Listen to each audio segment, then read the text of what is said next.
progressed over the years.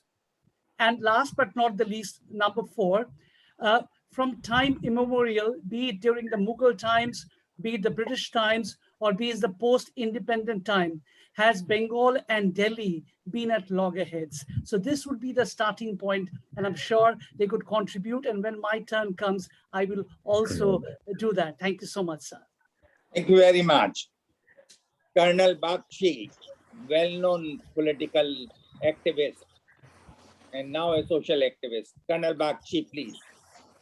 Good morning. Good morning, all the panelists. The Bengal today is not the erstwhile Bengal of British time. The Bengal today is the West Bengal, which had taken birth prior to the partition in June 1947 in the West Bengal Legislative Assembly. Because the two-nation theory on which India was to be partitioned was flawed. It was pointed out at that time that for two-nation theory, it's all right, the entire Bengal and the entire Punjab would have gone to Pakistan. But what would have been the future of the districts which were not Islam-dominated or Muslim-dominated, and those districts must be in India. That's how West Bengal was created. And West Bengal was retained in India because though it was majority Muslim population province, but districts of Hindu majority were kept in India and Bengal was partitioned. And today we call the partition Bengal a West Bengal. Second point is the Bengalis since rather you can say 500, 600 years back is always concerned about the protest against injustice, protest against social injustice, and they are very rational. Way back during Chaitanya Dev's time, Chaitanya Dev, he was an activist. He protested against the rulers, against certain injustice, was alone in protesting, and the people just joined him. The same sort of thing continued during 1857 when Mangal Pandey did the same thing during Sipai Mutiny. Subsequently also, it continued in 1905-1906.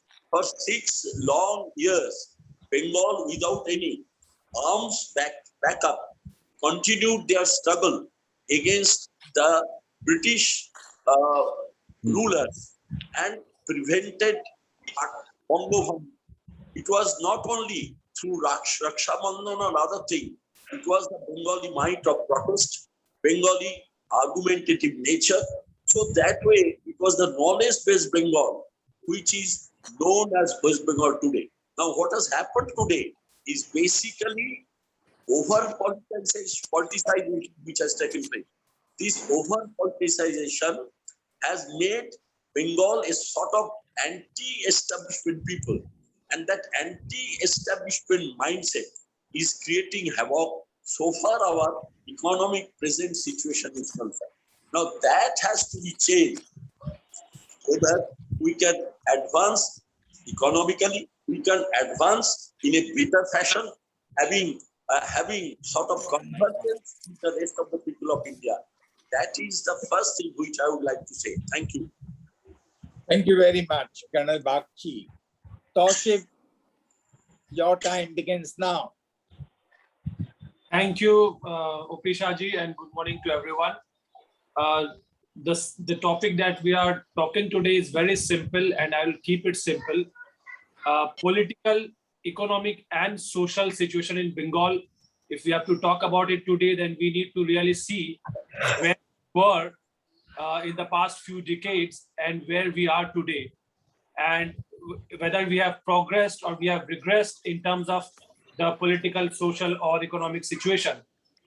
Well, 30 years ago, there was a problem in Bengal politics, and that was lack of opposition. And even today, this problem persists because the party who was given a chance by the people of Bengal to play a role of opposition we are seeing that the leaders of those parties have lined up to join the ruling party. So that's point number one. This is the problem I see. Second, economic, I would leave it for others to discuss about it. More or less, we can say lack of industry is what we have always talked about, and this has got something to do with the central government policies as well, where the central government allows entrepreneurs of Bengal to come up and give them tenders or not. So that's again, a very contentious issue. Social fabric, social situation in Bengal, very, very so I feel so proud to say that even before, Bengal was an inclusive society, and even today Bengal remains an inclusive society, a tolerant society, a society which values education and which values debate, because it is reflected in the recently concluded election, that despite all the negativity and all the communal propagandas, the people of Bengal have given a result which kind of reflects that even today we are a very tolerant, secular, and inclusive society. So that's what I would like to say to go ahead with to start. Thank you very much. Mr. N.G. Ketan, would you like to comment? Thank you very much for giving me this opportunity. I was not prepared that you will be asking me to speak today, but economy has been one of my most favorite subject. I always give this. I speak more. I would not like to speak more on political or social, but I would like to speak something on economy.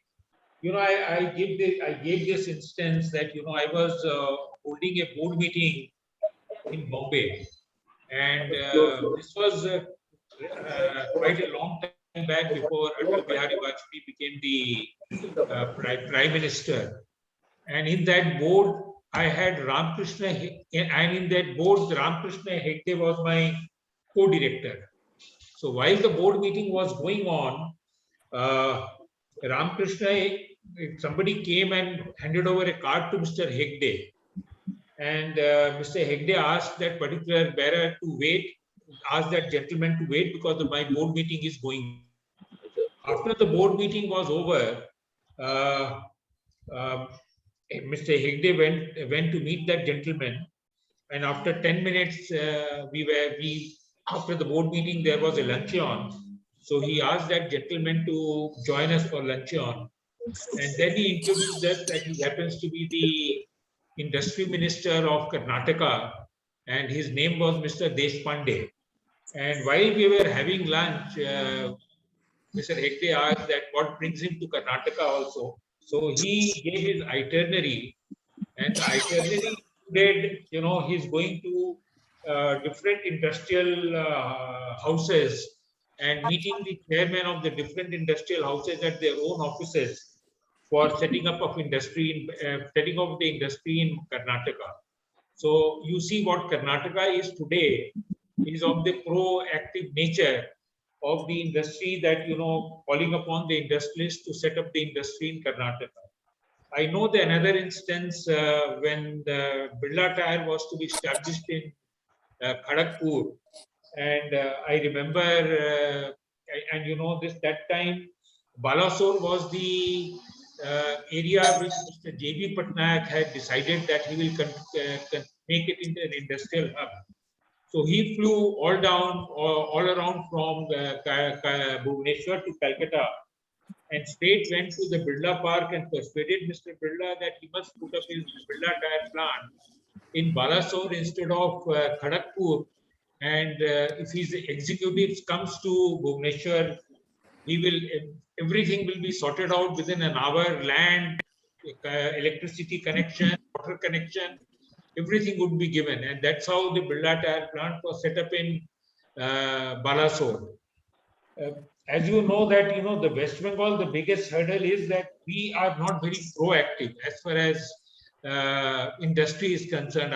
Neither the left front government was very proactive, save and except during the last term when Buddha became the chief minister of West Bengal, and he realized that the agrarian economy is not going to do good for the West Bengal, and the West Bengal needs industry. But somehow or other, it did not fructify. And we also know, as far as the land issue is a very important issue in West Bengal. All over the country, the urban land ceiling has been abolished, and it is only in West Bengal that this particular law remains. I think what we basically need is a very, very proactive approach as far as setting up of the industry is concerned, because our image, we may feel very proud that that we have this Bengal summit, and the people are going to set up an industry there. If you read the recent India Today, they have come out with the figures as to what was the promises made in the Bengal summit and how much industry has come in. I think West Bengal has everything. I mean, you have, if you remember the coal freight equalization scheme, it came into force to take away the industry from West Bengal, because the freight equalization was, the coal was helping the industries in West Bengal in order to see that the other part of the country also have industries. The freight equalization scheme came in, and the coal was being supplied to other state and the West Bengal. Then the nationalization, when the spree of nationalization started, West Bengal was the biggest sufferer as far as the nationalization of coal mines are concerned. So I personally feel if we want to develop economically, we have to turn from agrarian economy to the industrial economy, because without that nothing will happen. And I still remember most of the industrial houses, have now with whom I used to work, they have all shifted out of West Bengal, and they have almost all either have gone to Delhi or they have gone to Bombay. Some have gone to Bangalore, and their children are not going to come back to West Bengal anymore. So therefore, until we decide encourage our own entrepreneurs in West Bengal now, you can't expect entrepreneurs now from Delhi or Bombay, because they are not interested in West Bengal anymore. It is our own entrepreneurs who may be interested in West Bengal, and the government has to encourage them tooth and nail, give them all kind of facility, all kind of support. Only then, we can, and without industrialization, we will never become a prosperous state. We will never become a prosperous economy. And those were my few comments. Thank you very much, Mr. Kheta. Mr. O.P. Mishra is Professor O.P. Mishra. Professor O.P. Mishra. हाँ बोलिए. Would you like to intervene now or little later? बाद में बोल. बाद में करेंगे. Mr. Amitav Datta of JDU. Amitav Datta sahab. Mr. Amitav Datta.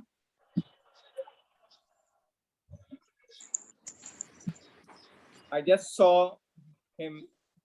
Mr. Amitav Datta. Mr. Bhupendra Singh.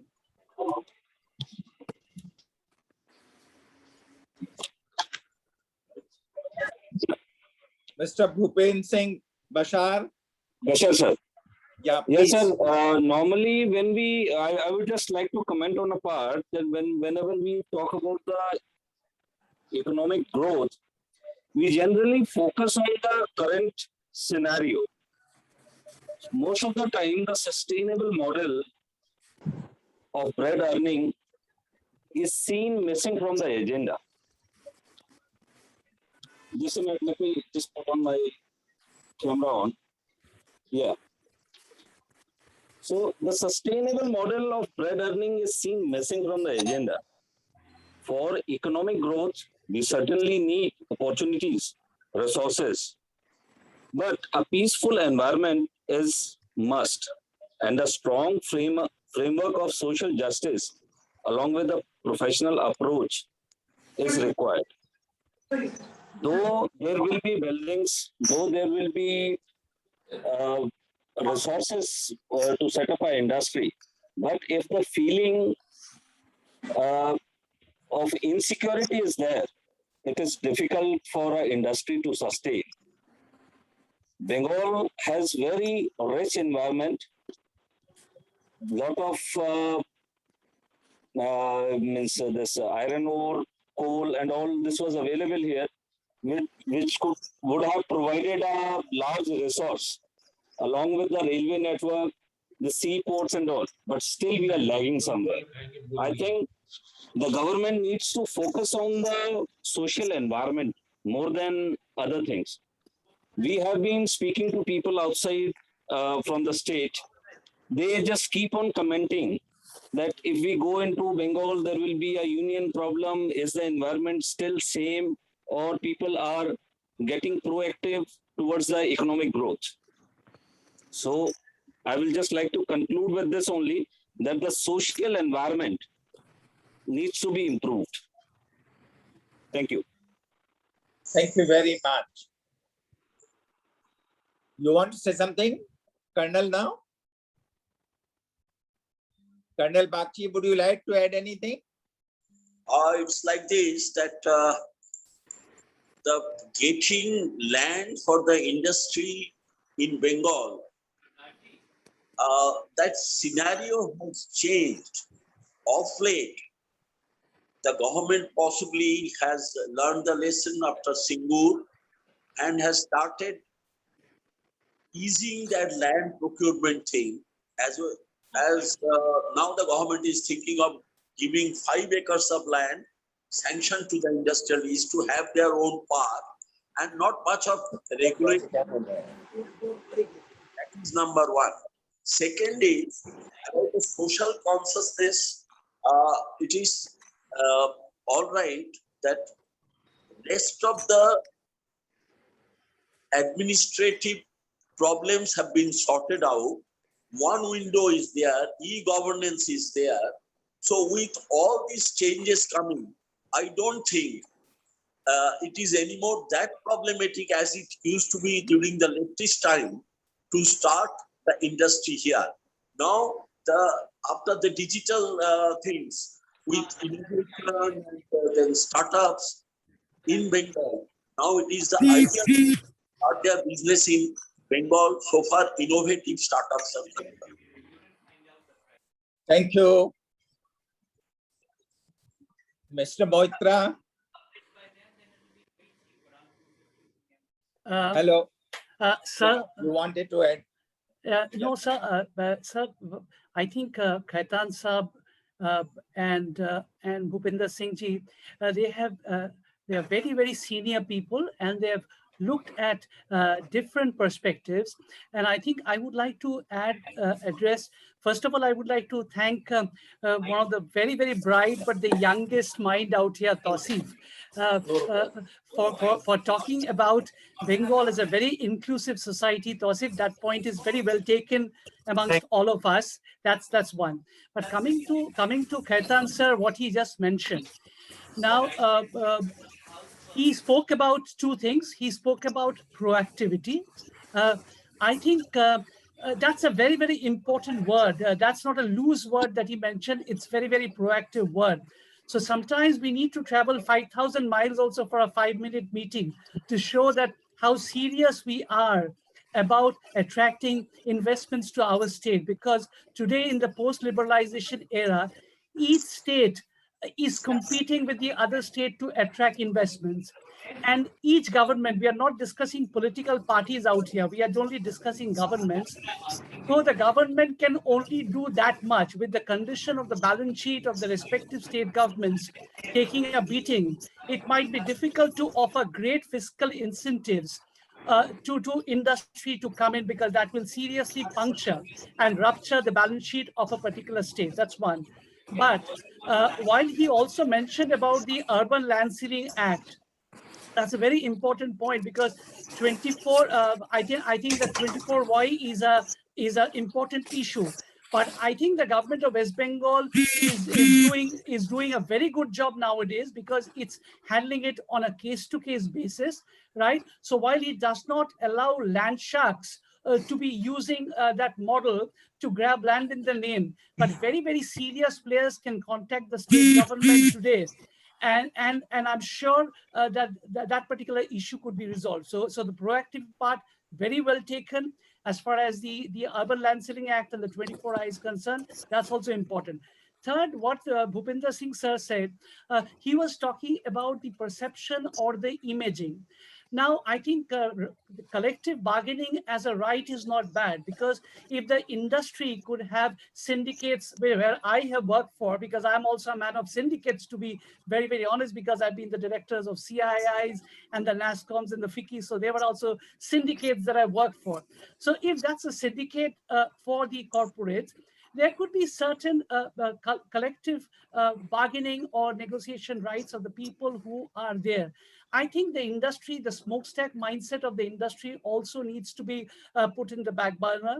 And as Colonel Bakshi said, that the new way of looking as both the owner, the employees as stakeholders and partners will help the industries to go, but the state government will have to ensure that that's sort of a messaging that, okay, if you start a venture, two gentlemen from either of the political party will come and stop your operation. I think Bengal and Kerala needs to work a lot to get out of that, sir.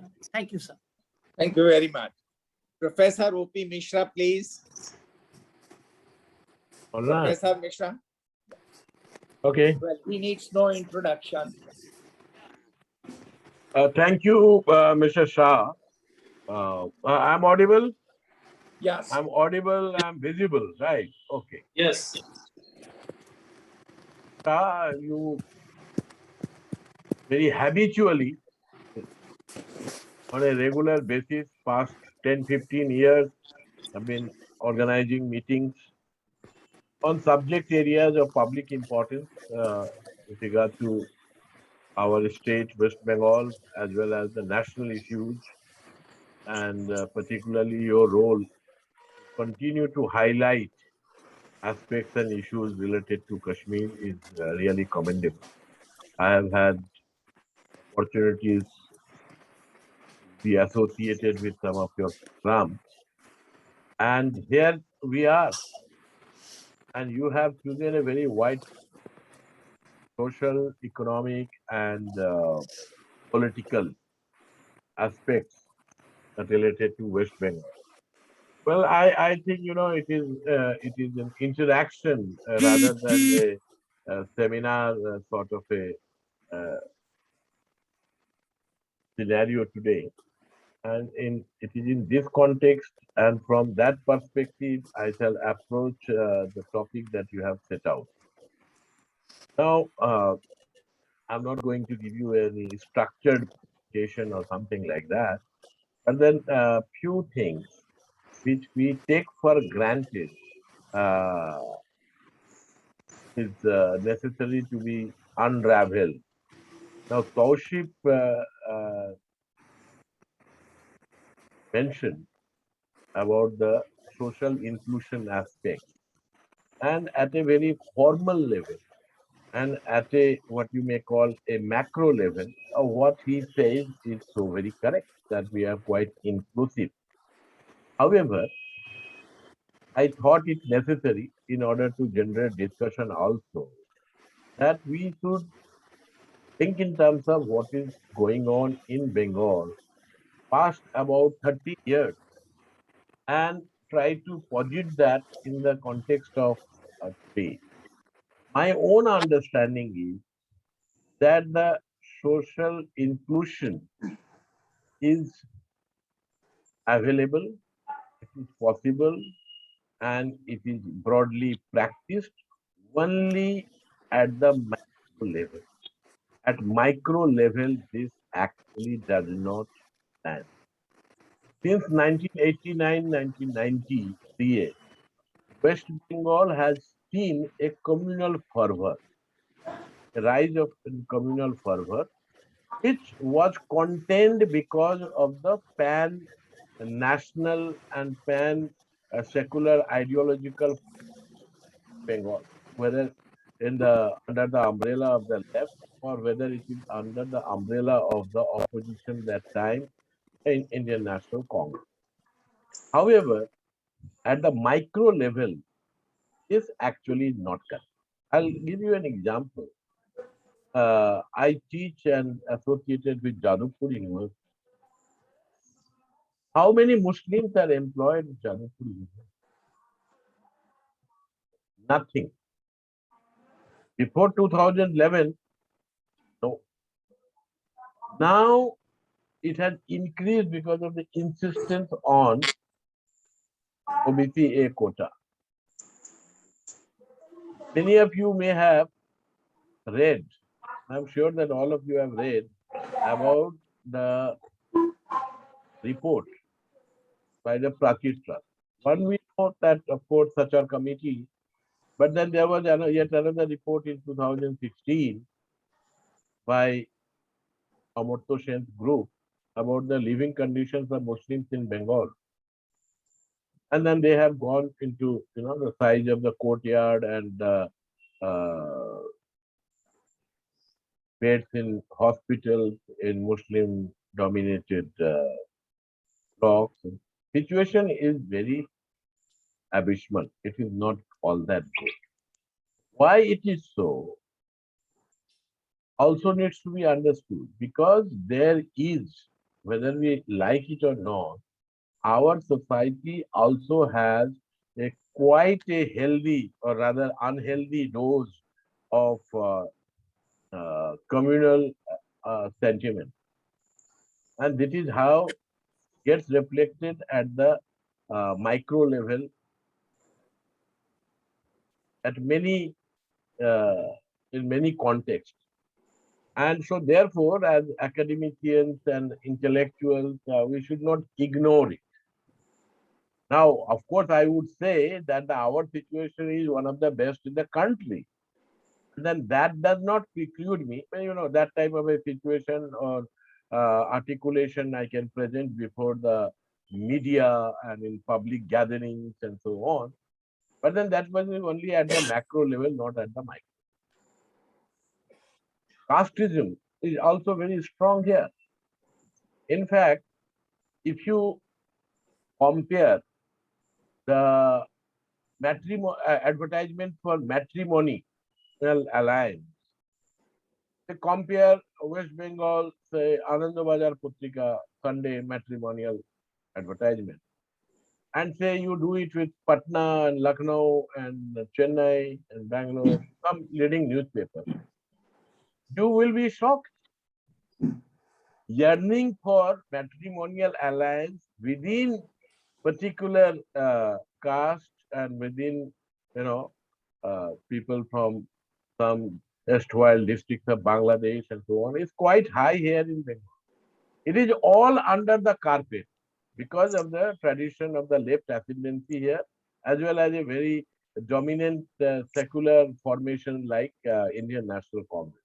But then the fact is that we also do have our whole quota of problems and problematic, and we tend to disregard those or we tend to paper over those. But I thought that here at this forum, it was not my intention.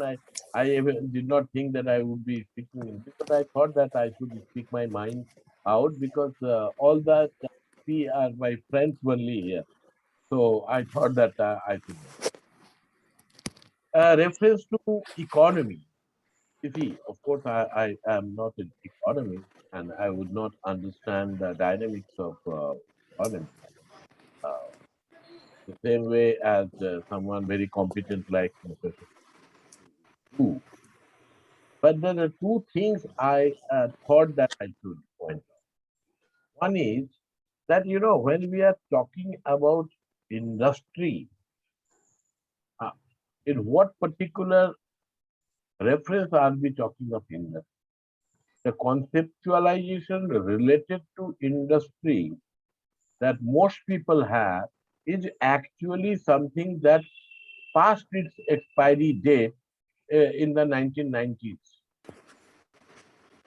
Mostly by industry, we are thinking in terms of a much more inclusive definition of industry, where the center is technology. And, and technology, of course, as we know, knows no bound, does not necessarily employ lot of people, a lot many people in a formal way, but in an informal way as well as part of uh, you know uh, corporate and company organization. So in fact, lot many people are being employed in the technology field, and technology domain is going to uh, rule.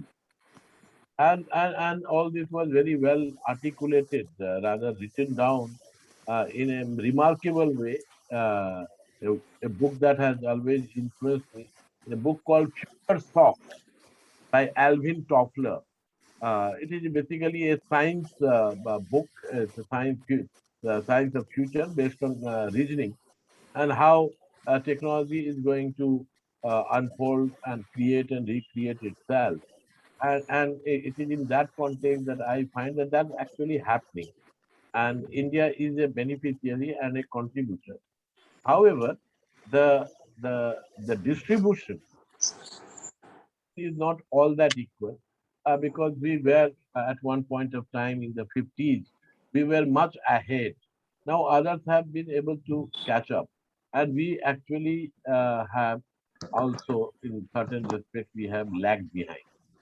Now, so far as industry in Bengal is concerned, in fact, in a very different, twisted way, I find that many people, of course, are employed in industry and new industries are being set up. But most of these, in the past about 15, 20 years, I'm including the left front regime and size also. That is actually small and medium sized industry. And that is what actually is the trend all over the world. She has And come. West Bengal is not lagging that far behind here. But then You will go there. Shall I come with you to help you? No, we left something with that shop next door, no? Hello. क्या दिया था? नहीं, So नहीं, therefore, that- we have to think in that. electronic shop. Mr.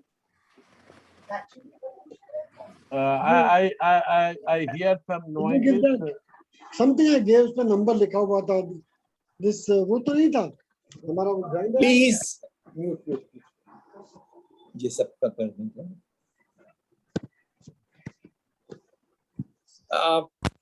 Okay. I'm muting all. Yes, please. Yes, Professor. Hello. फिर वो उनका भी हो गया ना.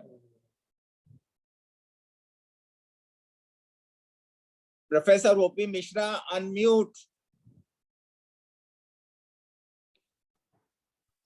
Professor has to unmute himself. Hello. Yeah. Is it okay? Yeah. All right. So two aspects which was actually referred to by Mr. Khaitan. Both of these have been addressed by Mr. Suporno Moit. And I would only say that whatever happened in Bengal was actually not positive for the past 30 years. I can almost authoritatively say that Mr. Jyoti Basu was actually a great supporter of industry. But in his own party in 1991, post 1991, he was shouted down and he was sort of voted out on this issue. And the people who led the charge against Mr. Jyoti Basu were Mr. Buddhadev Bhattacharya and Nirupam Sen, who were very known as the hardcore conservatives. Not many people possibly know about this, but then all those who are familiar with the policy development aspects of CPIM. Professor O.P. Mishra, would you like to speak for 2 minutes on political violence? Hello. I will come to that. But you want me to complete it now or 2 minutes? No, political violence, would like you to speak on that. All right, then I will speak on political violence. Political violence has always been there here in West Bengal. Its severity is coming down, and still there is a miles to go.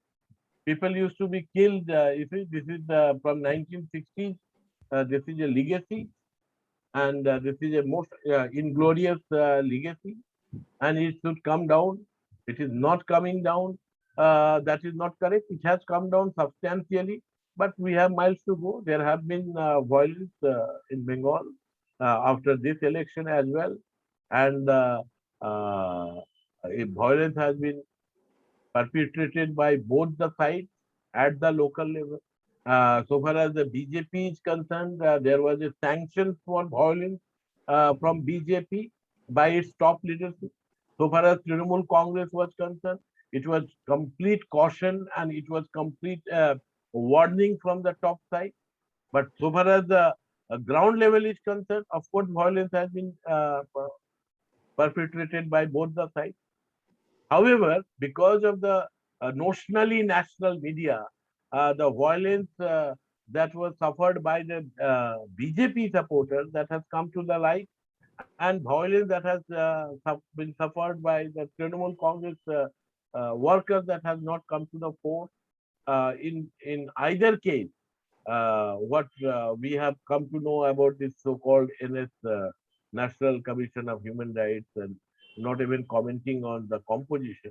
In fact, more than 60% of the cases are all bogus because the people are simply untraceable. Because when a political party centralizes all the complaints and then uh, crafts its own flavor and submit, then later on when the investigation will happen, then you find that actually there is nothing much. So in all the cases that the CBI is filing FIR, most of the cases the FIR is already there. So therefore, whenever it is a question of law and order, the central agency, central government, they have to necessarily work with the state administration. And without that, it is not possible actually to catch the culprit.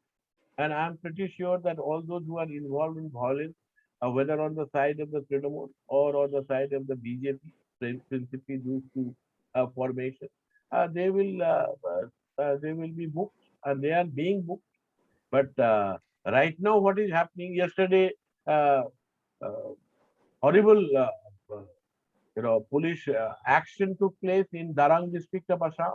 There is no National Human Rights Commission, no National Minority Commission even taking it up, and whatever happens in Bengal becomes instant news discussion point. All because here from West Bengal at a political level, we are emerging as a challenger, and we need to, I think, and as a member of the Trinamool Congress, we need to do that. We cannot. Constitutional democracy in this country is endangered, and so that is how and what we are doing. Thank you. Thank you. Just one more minute on defection. Would you like to say something on defection? Yeah, definitely. Why not? Defection, you see, there are two aspects. One, when you are elected, then you are expected to, from the standpoint of morality, you are expected to uh, resign. But uh, I would rather criticize now, with the wisdom of the last 30 years, this Anti-Defection Act. Now, Anti-Defection Act actually has become an instrumentality to protect defection, because Anti-Defection Act makes it almost illegal for somebody to get out of the political party that he belongs to, especially, I mean, when they are in the legislature and parliament. Earlier, it was a moral obligation.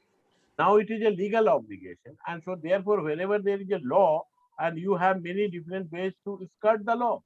So both at the center as well as the state level, whether it is in Manipur or in Goa or in Madhya Pradesh or in Karnataka or in West Bengal, or for that matter in other parts of the country, we find that the anti-defection law is being resorted to in a way so as to protect one form of defection or the other. So it has all become my way and or highway. So the Speaker of West Bengal Legislative Assembly and Speaker of Lok Sabha, Om Birla, both are on the same page, right?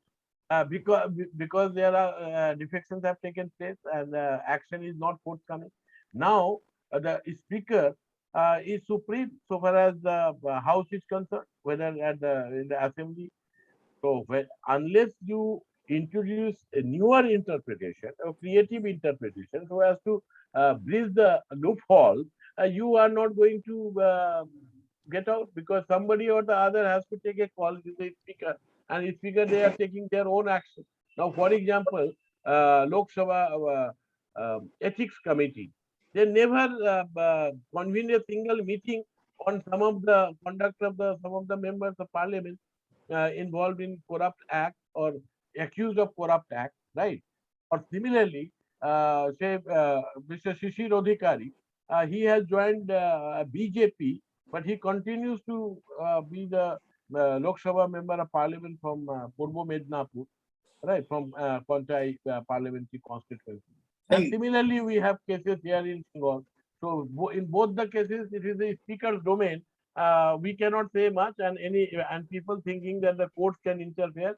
So far as my understanding of constitution is concerned, it is the speaker that will take the call, unless Mr. O.P. Shah is in a position to bring all the political parties together and introduce new interpretations to the anti-defection. Thank you very much. Mr. Thank you. Amitav Datta and then Tathagat Roy after him. Amitav Datta, please. Namaskar, good morning. I was not audible previously, now perhaps I am. Yes, you are audible now. Your topic is socio-political economic situation in West Bengal, So I'll be very gist, I'll not go in lengthy process of topic. First of all, we need to understand the economic situation in Bengal. We all know, according to the government statistics, nearly 3 crore people, they queued up in last few days, 1.5 months, for Lokhi Jhapi or like this, for 500 rupees per month. So we understand the basic economic condition of Bengal. Now, industrialization, agriculture, I would just put some points before you to understand if it is not my comments alone. We have moved to a different era. Science, engineering, and technology. We have seen big business houses doing big engineering works in West Bengal before independence, after independence, all since 70s. Now the thing is this, whether the comfortable to the people of the state. I would just give you some points that Bengal had some age in 70s, early 70s, had some age where it was the knowledge sector, English language. In 70s, we started to lose what is called the age of Bengal over English, command over English. And then the computer did not allow to be entered into Bengal. And another thing, late 60s, early 70s, Gherao, Teluganism, we know the history. But the thing is this, agriculture, the land reforms in Bengal that split the land. Now we say about the kulaks or big agriculturists in Haryana, in Punjab, in Western Uttar Pradesh. But where is the strength of farmers in Bengal? So gradually, what Bengal used to contribute either in the knowledge sector or in industrial sector, even education sector, health sector, that started a tremendous downfall since 70s. Now, what the fun the opposition parties did, I'm using this word fun even today, that time and this time. So Mamata Banerjee's movement that was against the CPIM government, it may be termed as antithesis to the communism, maybe antithesis. She formed Kisi Jomi Bachao Committee, from Singur Kisi Jomi Bachao Committee, Kisi Jomi Jibon Jibika Rokha Committee, and at last, Santras Virudhi Nagorik Manch. We were 11 years with her. Santras, violence and terror. You would appreciate the difference of the two terms. Violence we can see, terror we cannot see. So Mamata Banerjee said, Santras Virudhi Nagorik Mancho, if you convert it, Santras, it is terror, if not violence. Now, I do not know whether Bengal is terror free if the government is trying to decimate soil of Bengal. I do not know. The others will be, but it is not even visible. It is basically terror has taken some other place, not like the last CPIM government. Now, the coming, I would like to tell you, it is the economic condition in Bengal. Bengal is the ground people. They were not very habituated in doing business, taking risks as far as finance and economy is concerned. The business was built up in Bengal during British time, excepting few like Barn Company and others in Dasnagar. Most of the business entrepreneurship venture and are taken by the people from Rajasthan, from Gujarat. They came. Basically, one thing is that we changed from Calcutta to Kolkata. People, they all clapped from Calcutta to Kolkata like Amcha Mumbai, Tumcha Mumbai, Chennai. But we have ignored the history. Calcutta was built up by, it was not only the first British capital of India, undivided India, but it was built up by the whole Indians. Calcutta city was built up. But we gradually wanted to make Bengali city. That's my opinion. It is my opinion. When I was in the political force, I opposed it, but there was no MLA in the West Bengal Assembly at that time of ours. We could not make it to the public forum. Now it is the economic situation in Bengal. I think it is pathetic. Please conclude. Pathetic. No, pathetic. It is pathetic. I will conclude within 1 minute. It is pathetic, number one. There is no way of any remedial measure taken by the present government. Is banking upon what is called socio condition. It is banking upon the division of religion only. No other things manifesto they have put to the people how they can resurrect from Purulia to North Bengal to Bengal, other parts. And now the political situation is even grimmer. I would just conclude with the 2 sentences. This age may be remembered by in the posterity as the Babul Supriyo era. Babul Supriyo. He may not be remembered as equal to Kishore music, not even maybe remembered as I would say as a politician or the member of parliament or minister, but by crossing over to some. So opportunism has taken over the socio-political life of Bengal. Sheer opportunism. And the economy, we are not aware what the economy is. Just we are giving welfare state. Mr. Shah, my very, very humble submission and ending this thing. Welfare state is this. We give the government coffer vote. That means loot and vote through ghus. This is straightforward talk. Nowhere in India these things are happening. Not even in Bihar, UP, South India, out of track. Then Bengal, if survive, if Bengali, we are talking in English right now, if ever my progeny speaks in Bengali, I would say it will be for other part of the subcontinent, not for Bengal. Bengal is heading towards a doomsday. It is heading towards a doomsday, but I am not optimist, because every end has a new beginning. Every end has a new beginning. And you have correctly, if it is boldly, if it is to be taken care of, then your topic should be on public debate, in the platter of public debate, not in this forum of just few people talking, discussing, and getting kudos. Thank you, everybody. Thank you very much. Professor Tathagat Roy, please. Professor Tathagat Roy. Can you hear me? Yeah. We can't Can you see hear me? you. We can hear you, but we can't see you. I don't know why is that. 1 second.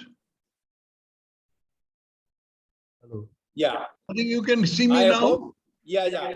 I hope you will be happy to deal with political violence, communal harmony, and defections.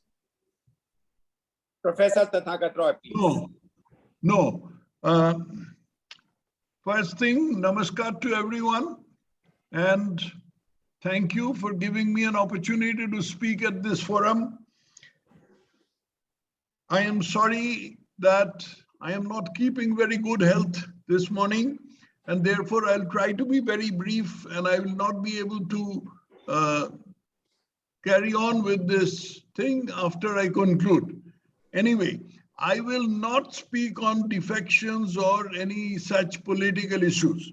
I will concentrate on the economic issues. I have chosen to concentrate on the economic issues, more or less what Mr. Amitabh Datta said, because I am largely in agreement with what Amitabh Datta said.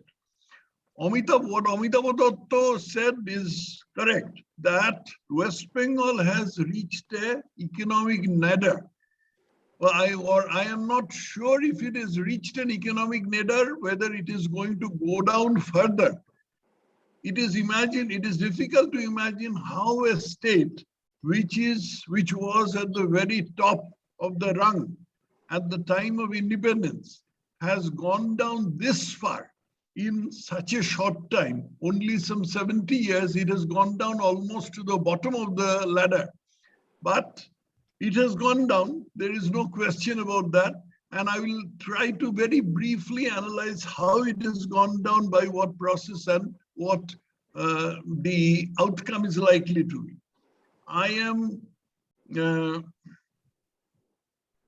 As I said, I am in agreement largely with Amitabh Datta, but considering the present government, I would not say that this is their method, or this is their modus operandi, which has brought West Bengal to these dumps.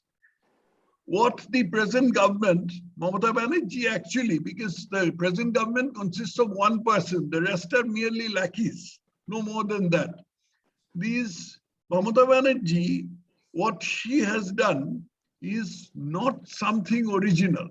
What she has done is that she has followed the CPIM word by word, line by line, every step she has followed, except in certain matters which I shall presently come to. They are political matters, but still I shall have to refer to them because they are important.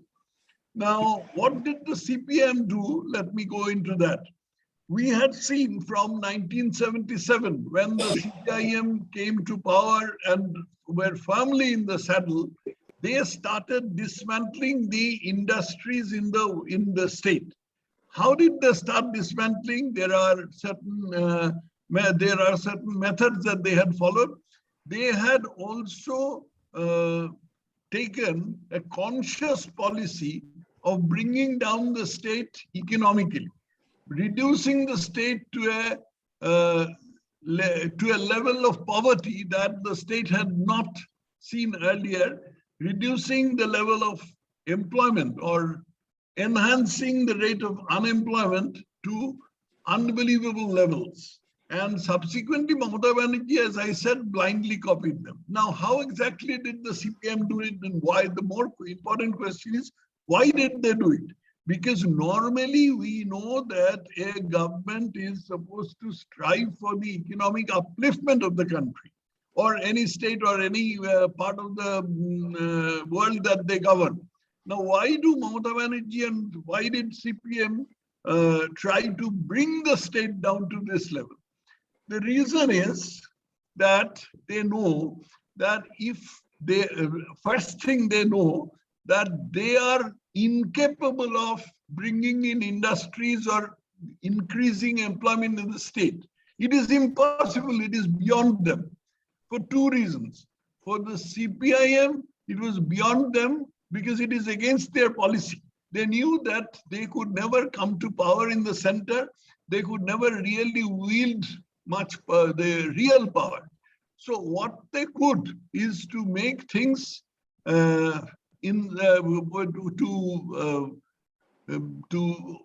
alter the state in such a way that they could at least wield power in the state without causing any economic upliftment and being able to win the next election. Ultimately, for CPIM and Mamata Banerjee, the objective has been one single point. I must win the next election, come what may. Nothing else matters. Nothing but nothing else matters. I want to win the next election forever, as long as I can. This is what CPIM did, this is what Mamata Banerjee is doing also. How?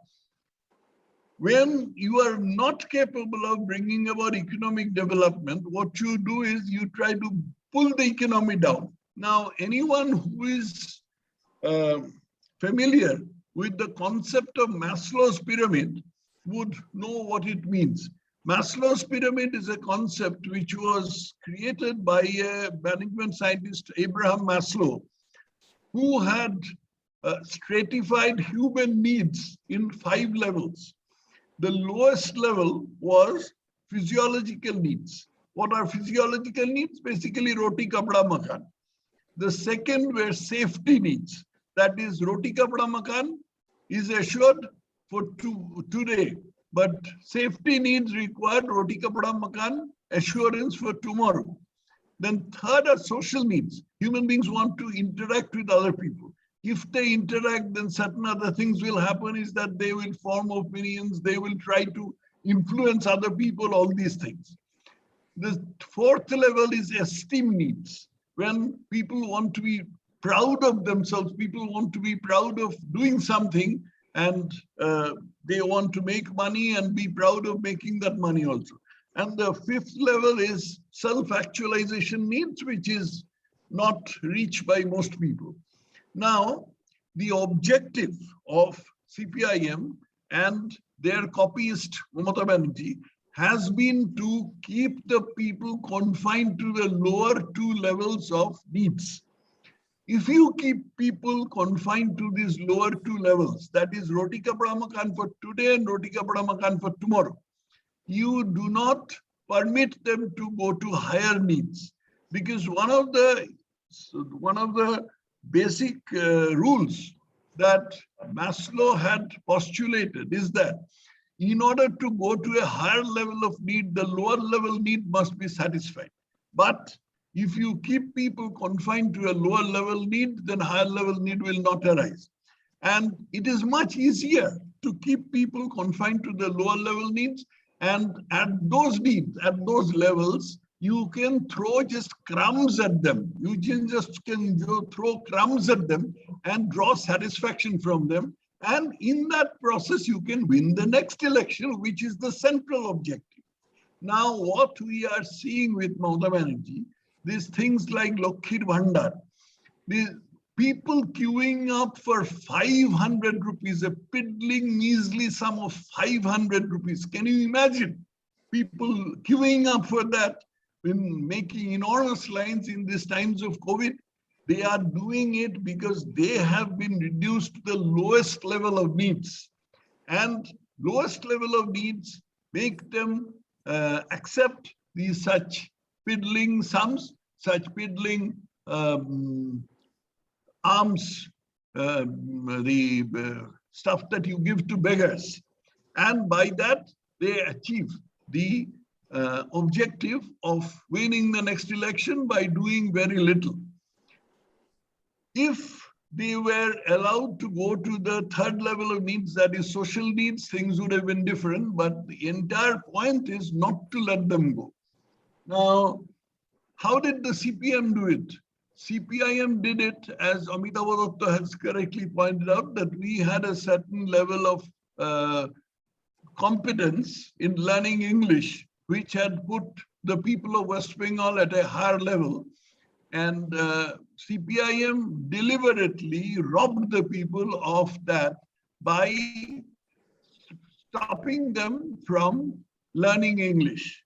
English was made, English was originally compulsory from the very lowest levels of learning from primary schools. It was made not optional. It was in fact abolished up to class 6 level. And even beyond class 6 level, it was kept down to a very elementary level. Next thing they did, I think these two are the three, there are 3 very significant things that the CPIM did. One is this one. Second is stopping of computers coming, because the CPIM, they were not stupid, mind you. They knew that computers were coming, nobody will be able to stop computers. But if we stop computers, at least from coming to West Bengal, then we will be able to make West Bengal backward, and that will be more advantageous for us politically, because we'll once again be able to satisfy the people with crumbs and ultimately win the next election. So they did it. First, stop teaching English. Second, stop computers from coming to the state. And the third thing they did was labor unrest that everybody knows.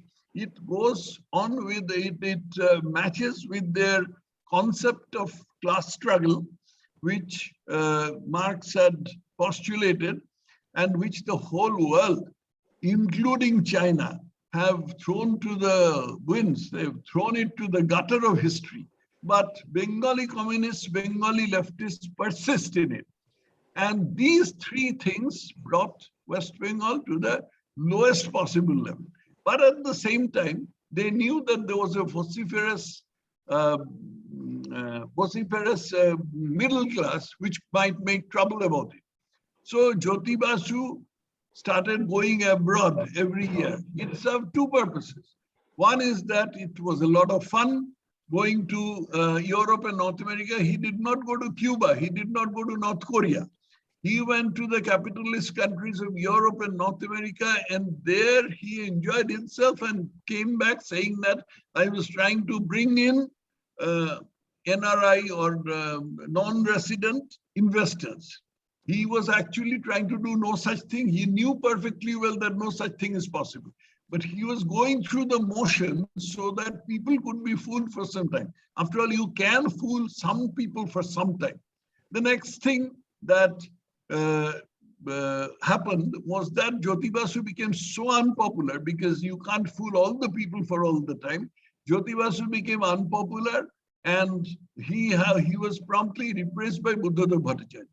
Buddhadeva Bhattacharya was a slightly different kettle of fish, and he thought that real industrialization is necessary. He tried to do industrialization, but he had to contend with his party. He couldn't do it without his party. So what he did is he tried to convince his party that such a thing is necessary. His party agreed, yes, that said yes and no. In other words, you do it, but we will do it our way. That is why when there was this land acquisition going on, or the work of setting up the nano factory going on in Singur, and Mamata Banerjee was agitating against it, his party went and raped Taposhi Malik. Now, the rape of Taposhi Malik was something which absolutely set the people of this state against the CPIM, and eventually Buddhadeva Bhattacharya lost. Buddhadeva Bhattacharya lost basically because you cannot be a communist and at the same time try to bring about prosperity. Jyoti Basu understood it very well, so he did not try to bring in prosperity. He tried to keep the party people in the economic dumps, and he succeeded in it while making a show of it. Then Buddhadeva Bhattacharya was replaced by Mamata Banerjee, who decided that if these people could stay in power for 34 years by adopting this method, why shouldn't I also be able to do it? Let me do it. Nobody, after having driven out an entrepreneur and industrialist like Tata, no industry will touch this state with a 10-foot pole. I repeat, no industrialist will touch this state with a 10-foot pole. One person told me on conditions of unanimity, मुझे क्या पागल कुत्ता ने काटा? जहां से टाटा को मार भगाया, वहां अगर हम इन्वेस्ट करने जाएंगे तो मुझे तो जान से मार लेगा. इसका सवाल ही नहीं पैदा होता. So industries are not going to come. So what could Mamata Banerjee do? She could keep the state in those dumps, but Mamata Banerjee had one disadvantage. That disadvantage was the CPM had a very well-regimented party, and what was decided at the highest level got filtered all the way down to even the local committee levels and branch levels. This decision to rape Taposhi Malik must have been taken at a very high level, and it filtered down and people went and raped Taposhi Malik. Now, Trinamool Congress is a ragtag lot. Nobody listens to nobody. And that party is run only by one person, that is Mamata Banerjee. And as a CPM leader once said, that that party is consists of one post and a lot of lamp posts. Now, with that sort of a party, you can't let a decision be taken at a high level and filtered down to a lower level to be implemented. So what she did is she decided to use the police in this manner. How did she use it? Now, in the CPM's time, if in certain pockets, rural pockets, they didn't do it in cities. Why? Because there was a lot of media attention in cities. So, and the city people were naturally more vociferous. So they stayed away from the city. Mamata Banerjee had no such control on her party. So what she did is, she decided to use the police for this purpose, for which the CPM used to use their cadres. And she found a way of doing it by slapping false cases on people. Today, West Bengal is chock full of people who have false cases hanging against them. I myself, when I was a 67-year-old ex-university professor, I myself got nailed on a case of attempt to murder under section 307 of the Indian Penal Code, and I had to spend a night in jail. Why? Because Mamata Banerjee's party decided it, that is the way they function. And if I could do it, ex-BJP president, ex-present ex-professor of Jadavpur University, and actually full of other people can do it who could have done it very competently. So they did it, and this process is going on. Meanwhile, Mamata Banerjee is also imitating the CPIM, trying to doing this tamasha every December, trying to bring in industries and making a show of as the CPIM did. CPIM called it Destination West Bengal, Mamata Banerjee calls it Egiye Bangla. No difference, just in the terminology. Now, ultimately, it boils down to what? Ultimately, it boils down is that what I said a little while with a 10-foot pole. No industries will come over here. People are unemployed. People, young men who are passing out of schools and colleges, they will remain unemployed for all times to come. And even the things that they used to do, that is private tuitions or hawking fares on local trains or buses, even that will go out, and they will line up. Party is dishing out, and they'll be happy for it, and they will keep the party in power. So this is the prognosis of economic prognosis of West Bengal as far as I can see. You can see my gray hairs. I do not have very long to live. Within this state, I am sure, within this time, I am sure I'll see West Bengal going further down towards the nadir. I don't know where the nadir will be, but I do not see any kind of any hope, any possibility of any progress. And that, unfortunately, is the state of affairs, economic state of affairs, which affects West Bengal. Thank you very much. And once again, I'll beg for your indulgence to retire from the seminar because I'm not feeling very well. Thank you very much. Thank you very much, Professor Roy. Is there any other friend who would like to offer comment? Hello? Am I audible? Sir? Yeah. Can I just make Yeah, one or two quick please. comments? Right. Thank you. I heard Abhitavoda because and I also heard Shri Tathagata Rai.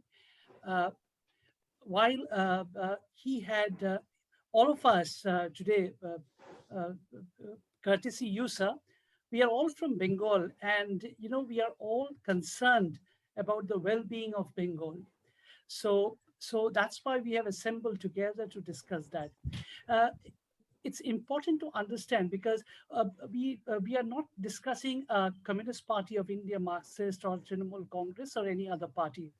We are talking about a culture of a place. So if you're talking about a culture of a place called Bengal, it is also very important to understand that during the time of independence or pre-independence also, Bengal along with Maharashtra and Punjab played a very, very important role for the independence of the country. And at that time, when India got independence, I think the then Prime Minister, because we are not looking at a political party, we are looking at a situation. So the then Prime Minister had to battle with a couple of issues. So I think he also at that time felt that maybe it is important that the commanding heights of economy borrowed from the Maoist model at that time, it was very, very important, and there was a lot of stress on the government or the public sector to be taking care of the people. And the then Prime Minister was also influenced by his association in England with the Fabian socialists and and Mr. Sidney Webb, the founder of the London School of Economics, as the role of the state vis-a-vis the citizens.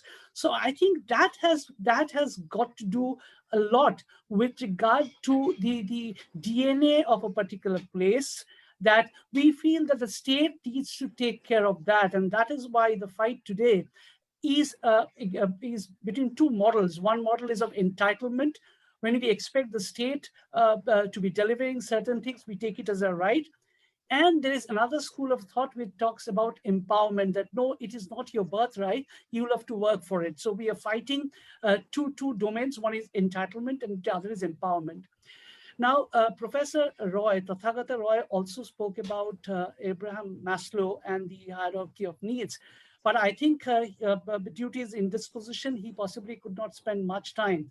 But if he would have been there, he would have also, knowing the depth of the knowledge that he possibly possesses, would have also shared with this very esteemed panel with regard to the criticism of Abraham Maslow at that particular point of time as well, because it was considered to be a typically Western theory suited for Western audiences. And it was also said that it is not important to follow a school or a college-like structure, that if you pass class 1, you move to class 2, and if you pass 2, you move to class 3. It was also said that it is possible to have two sets of needs met, both the physiological needs and the self-actualization needs at the same time too. 3, last but not the least, it is not a Mamata Banerjee or a CPM. But I think what has come to being for places like Bengal, I think they have realized that they believe also it's not only just to be winning elections they are doing it. I think that will be belittling them like that. But yes, that has helped their cause to be in power. But I think the fundamental beliefs of such political compositions or dispensations are, they feel that the state is going to take care of the people. But unfortunately, the balance sheet of the state with an S capital is not going to help them in the long run. So I agree with Amitabh and Professor Dr. Tathagata Rai on that. So I think there needs a coming of all political parties to create an economic template which is sustainable on a longer term, sir. Thank you. If you allow me, Yeah, then I'll just only please. First of all, I don't think that we are heading towards the doomsday as Bengal is concerned. My friend Suparna Babu is here. But the thing is this, we need to take remedial measures very urgently. 10 years gone after CPIM. It may be a 10 or 20 years plan of a government to resurrect what is being called as we are reaching to the nadir of a economic situation. Say, I'm giving a few examples. I understand the culture of the state, the inherent people of Bengal. We are talking about Rabindranath Tagore, Subhash Chandra Bose, Swami Vivekananda, everything is fine. But the thing is this, education, we are at the Previously, when we are students, we used to see the Delhi boards, ICSE board, CBSE board, much behind Bengal board. Students used to go to take admission in colleges, 15, 20, 25% marks were reduced from Delhi boards, ICSE or CBSE. Now we are perhaps following them. Bengal board is following them. It is the dual subject, state and center. College level, skill development, little we have done. Technology, we are changing. Bengal, if it is Suparna Babu, if he is, I mean, he may support my cause that domain knowledge in Bengal is no less than other places in the country. Either it is law or technology or science or medical science, but the sector of application is very, very poor in the state. So few days back, the government said regarding the treatment modality Calcutta. So this needs to be understood. Thirdly, the tourism sector is untapped. How we can earn money unless the government earns money? The people of the state earn money. Where we stand? Then tourism means health tourism, general tourism, and then religious tourism. The government needs focus, just not on debate. How you can resurrect big industries? Big industries, perhaps the days of big industries are gone. So if we go for the industries and what kind of industry, it is a concept of 100 years back. So the in a reality we need to come. And is the government serious? Is the people associated with the government serious? Are we basically serious? If we can be in power, enjoy the power, enjoy attention, enjoy everything without addressing all these issues, where do you stand? That is the real problem, Professor Mitra. Thank you. Thank you very much. Any other comment before I say thank you? Is there anyone who would like to make any comment? Friends, it has been a very useful morning that we have spent together. I would like to thank all of you to participate and witness the very important debate on the political and economic and social situation. I hope we had some more political leaders with us so that we could have dealt with defection, communal issues, and political violence. In any case, today we have spent a considerable time on the economic issues, which is very important. I once again thank you very much and hope to see you in another such discussion. Thank you. Mr. Shah, there was a request from one of our friend in media about a press release who has joined in this seminar. Yeah, we'll try. Toshif, would you please send a draft to us and we will do it?